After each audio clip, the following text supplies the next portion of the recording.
Hi there, I'm Scott Hamilton, ROCKFILE, back with another podcast review for your ears. Going to be talking about Season 1 of STARGATE Atlantis. I'm going to talk about the first season, incomplete, and also some technical things about the Blu-rays. So let me start off by saying back in 1994, I was a huge fan of the Stargate movie. James Spader, Kurt Russell, two of my favorite actors, making a science fiction movie that was, at the time, a fairly big budget, and it did some crazy sci-fi things that really hadn't been done, interestingly, since Star Wars and things like that. Really, really enjoyed it. And going back to it now, it's a quaint little science fiction movie. The scope of it is actually pretty small when looking at it now, but at the time it was this big spectacle type movie, and now, of course, we have what we have. But it spawned a whole bunch of TV shows and other things, direct-to-TV movies. Recently, a group of fans wanted to make a fan-created show. They actually got the first episode, I think, made. Wasn't very good. Stargate Universe was canceled after 2 seasons. But anyway, I was an SG-1 fan, kind of. I was kind of into it. It wasn't my Star Trek. It wasn't my Firefly or my Battlestar Galactica. But it was a mild, I watched the first episode. It started on Showtime before I went to Sci-Fi, didn't it? And I remember watching the first episode, and they're kind of having to redo the movie because you've got different actors. You don't have James Spader and Kurt Russell. And I thought everybody was fine. And I thought as a TV show with a reduced budget and week-to-week kind of stuff, it would be fine to watch. And I kept up with it for years. I eventually picked up the sets on DVD back in the day. But I never really rewatched it. When it's on now, it's not really... It got... I don't know, sometimes when shows are on too long, they just get too... dependent on their own mythology, I guess, and it gets so deeper, like, into itself that it's a little obtuse if you're not keeping up with it, kind of thing. And I thought they'd kind of run its course. So when they announced they were going to make a spinoff show called Stargate Atlantis, I was perked up. I was interested. I'm a big fan of Atlantis. I kind of studied it a little bit growing up when I was studying UFOs, Bermuda Triangle, and weird stuff like that, In Search Of type stuff, if you remember that old show. And I did my own research into all of those things because I wanted to know it. The same thing I did with religion and some other topics. I deep dived into it, as we call it these days. And so I was a big fan of the mythology of Atlantis, and was there this possibility this great city existed one time, and I wondered how they were going to do it, incorporate it into the whole Stargate universe kind of thing. And I remember them introducing the city itself in SG-1. So the first episode, or the pilot, which I guess is the first 2 episodes, was good. And I kept up with Stargate Atlantis through its entire run. I enjoyed it better, I think, than SG-1 because it was different. It eventually got to the same thing kind of week after week as well, and there are definitely some throwaway episodes, but, looking back in retrospect, I really like Stargate. It only lasted 5 seasons from 2004 to 2009. You had some of the same people working on it that worked on SG-1. You had a good cast, and some replacements came in that took it up a level. I mean, this is kind of Jason Momoa's breakthrough role here before Game of Thrones. And so anyway, I had a fond memory of it, but I still keep up with Farscape, and that lasted, that was a short. I still keep up with Firefly and Star Trek and Battlestar Galactica. But some of these other shows, science fiction shows I've liked over the decades, I don't keep up with them now. I don't watch a lot of TV, so I don't catch them in reruns and things like that. And I don't follow their websites because they're done. There's not going to be any new things coming. I'm following things like The Expanse and soaking up all, or, Marvel stuff or whatever, current things. And I don't follow some of those old shows. But several years ago, the entire run of Stargate Atlantis, all 5 seasons, was in a Blu-ray box set. And it was in an Amazon gold box of the day sale for like $16 or something ridiculous.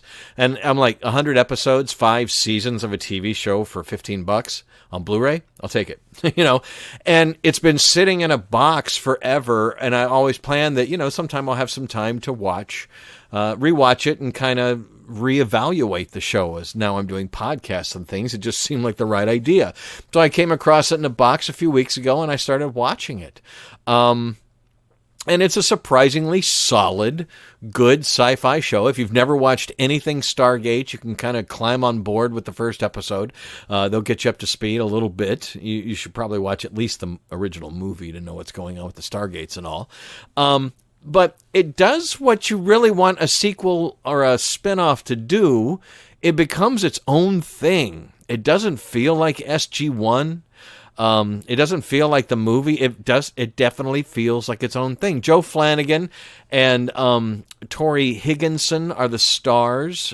She's in charge scientifically. He's in charge militarily. I really like some of the supporting cast as well. Some of the things they introduced, well, I'll get into the storylines in a minute. It just, overall, Stargate Atlantis holds up. I'm watching it now 16 years after it premiered, or almost 17. Wow. And it's really entertaining. There were a few throwaway episodes, but it was establishing itself. It was building this kind of new universe. Because if you watch Stargate SG-1, they found that there were a network of the Stargates, and we could bebop around and do missions, and it became like Star Trek, visiting different worlds each week and different things. Where Stargate Atlantis is, the team is basically trapped in another universe, another galaxy, and they have to investigate from there with the eventual goal to try and get everybody back to Earth, but they also want to find out more about Atlantis and more about this new quadrant and all that kind of stuff. But in tone, in storylines, and everything, while it does pull a lot of things that they learned and liked and did well in SG-1, Stargate Atlantis really becomes its own thing and does very well at that. Watching the first season now, first of all, this is definitely an upconvert from what was 4:3, a square video image. It's widescreen now and looks really good most of the time. Some of the special effects look terrible, and it's not because they were badly done. They're CG rendered and such, but they were obviously at a lower resolution. You will get some of the jaggy edge choppy, like you're playing a video game at too low a resolution, kind of on some of the special effects. The big shots of Atlantis are a little blurry that way and have jagged edges and things like that. And that just goes to show that all of the special effects were rendered at lower than high definition resolution, and they were just kind of up converted into the show. There are other scenes in the show look incredibly clear, and you would think this was digitally shot, with Blu-ray in mind and high definition and all that. Close-ups on people reveal pores and details in skin and hair and clothes and costumes, and some scenes are actually really impressive. A lot of the special effects scenes are a little bit blurry. The location shots outside also very good. A lot of the show looks really good. I went back when I'm watching it. Right now they're re-releasing the series on Blu-ray. It's another reason why I'm going back to it. A different company picked it up, but it looks like it got the same masters. It's got the same extras. Every disc has like 5 episodes or 6 episodes and one big... or 5 episodes and one big special feature that some of them are 45 minutes to an hour long. But I reading one of the reviews, it said that it was a very consistent looking show, and I'm like, maybe if you were looking on a 55-inch, I'm watching on an 85-inch, and it wildly varies.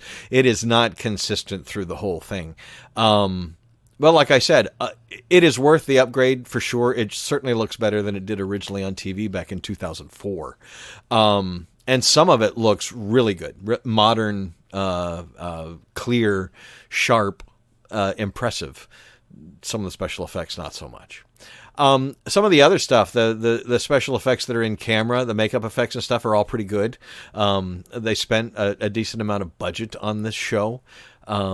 And they definitely did it in the sets. The sets are incredible. You really feel like they somehow found the city of Atlantis. I mean, it does look like a TV show set, but on the flip side, it's a very expensive, very nice, with a lot of detail TV show set. I was going to talk about some of the episodes. I don't want to get into the storylines and stuff because I'm going to review each season as I get done with them. Season 1 is a good beginning season of any sci-fi show, whether it's a Stargate related show or not. It tells a good story. There's character developments. I think sometimes in a few episodes they've invented this new race as an evil bad guy so you can have a villain, and they wanted something scarier than anything they had in SG-1, so they created the Wraith, and they're kind of like space vampires that can suck the life out of you, and they're bigger and they're stronger, and they've got sharp, jagged teeth, and they're very evil-looking and pale, and we're finding out that they might be genetically descendant from bugs, and anyway.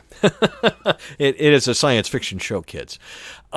But they're good bad guys, and they fit well, and the makeup effects are really well done. They're all done, they didn't CG any of the bad guys. They're all wearing makeup and costumes and platform shoes and stuff, and they look really great. They are scary bad guys. Kudos to them for doing a good job on coming up with something new for the series that would be a recurring bad guy.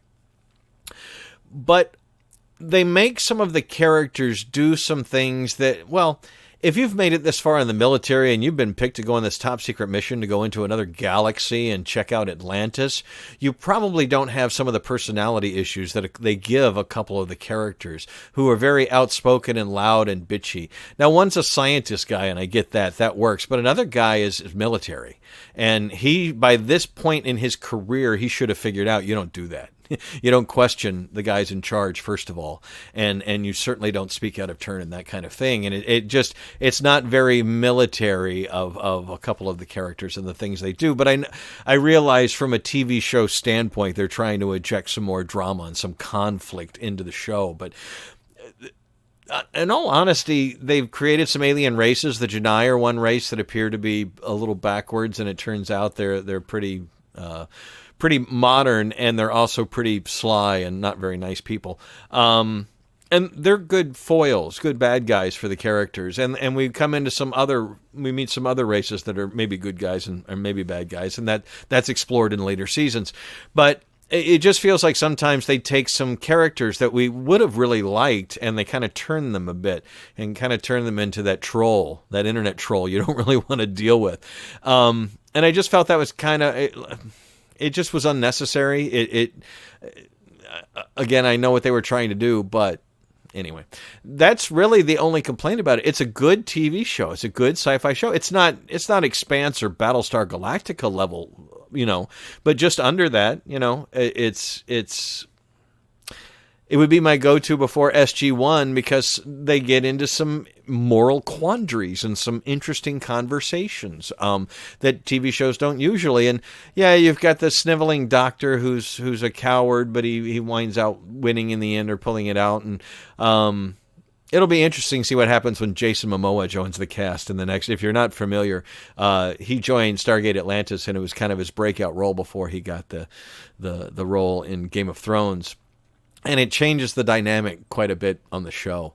Rainbow Sun Franks, he's an actor who starts out as one of those, you're really going to like him kind of guy. And he's one of the guys I was talking about that kind of breaks the ranks and starts bitching about things and gets into a fight. And, eventually they do things with this character. And I guess that's why Jason Momoa replaced him. David Hewlett, this is kind of where I discovered him, and I've seen several of his Canadian sci-fi movies and stuff that he's made with a partner of his, and he's a very interesting character, and interesting to see what he does outside of the show. If you ever get a chance to look him up, do so. Later in the show, they add different cast members from other science fiction shows, like Amanda Tapping from SG-1, Jewel Staite from Firefly, and Robert Picardo from Star Trek, but that's later in the show. That didn't happen in the first season, so I'll get to that. So the Blu-ray set that's coming out is, according to everything I've read so far, exactly like the Blu-ray set that is currently out of print from MGM, and that's what I picked up years ago, cheap. Maybe that was going out of print at that time. But if you're a fan or you want to check it out, the show streams on Hulu, so if you do Hulu, you can check it out there. But if you don't have access, You can find it pretty cheap. Not the original version, because that went up in price because everybody thought, you know how Amazon and eBay is. Oh, it's out of print. Let's jack up the price 100 times. But the new set coming out is reasonably priced and will go on sale eventually. And it's worth picking up. I've enjoyed the first 20 episodes. The first season was good. It's not great. Like I said, it's not The Expanse. I'm not singing its praises. But as a five season science fiction show, it's definitely entertaining and watchable and holds up today. It didn't bore me. The acting is all pretty good.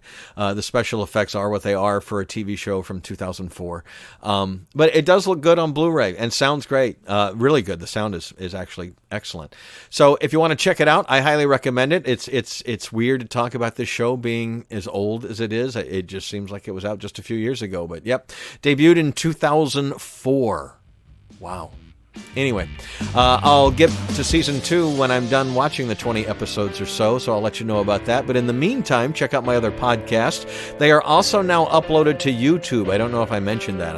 I'm on all of the podcasting services pretty much that are available, all the major ones. And I'm also uploading them to YouTube. There's not a video portion of this, unfortunately, because I think it would be boring to sit here just watching me rattle about these things off the top of my head, but eventually I'll get to that point. But the podcasts are available if you like to use YouTube. They are pretty much all up there, and they're categorized into different playlists and things like that. I'm Scott Hamilton. I'm ROCKFILE, the ROCKFILE's, where you can find links to everything. Thank you for sharing and subscribing.